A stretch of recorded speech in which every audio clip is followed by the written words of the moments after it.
High court ଭାରତୀୟ ସଂଘୀୟ ବ୍ୟବସ୍ଥାରେ ନ୍ୟାୟାଳୟ ଏକ ଅବିଚ୍ଛେଦ୍ୟ ଅଙ୍ଗ। ନ୍ୟାୟପାଳିକାର ଦ୍ୱିତୀୟ ସୋପାନରେ ତଥା ରାଜ୍ୟ ସ୍ତରରେ ଉଚ୍ଚ ନ୍ୟାୟାଳୟ ଅବସ୍ଥିତ। 214 ଧାରା ଅନୁସାରେ ପ୍ରତ୍ୟେକ ରାଜ୍ୟ ପାଇଁ ଗୋଟିଏ ହାଇକୋର୍ଟ ରହିବା ବ୍ୟବସ୍ଥା ରହିଛି।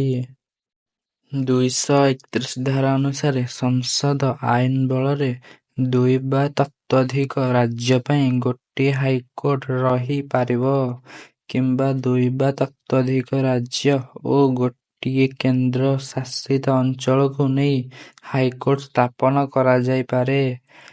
230 ଧାରା ଅନୁଯାୟୀ ସଂସଦର ଆଇନ ବଳରେ ହାଇକୋର୍ଟର କ୍ଷମତା ହ୍ରାସ ବା ବୃଦ୍ଧି କରାଯାଇ ପାରିବ।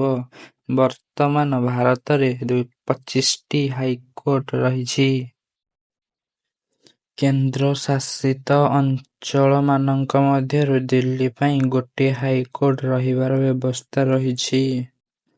ଗୋଆ ଓ ଜାର୍ମାନୀ ବ୍ୟତୀତ ଅନ୍ୟ ସମସ୍ତ କେନ୍ଦ୍ର ଶାସିତ ଅଞ୍ଚଳ ଯେ କୌଣସି ରାଜ୍ୟ ହାଇକୋର୍ଟ ଅଧୀନରେ ଅଛନ୍ତି।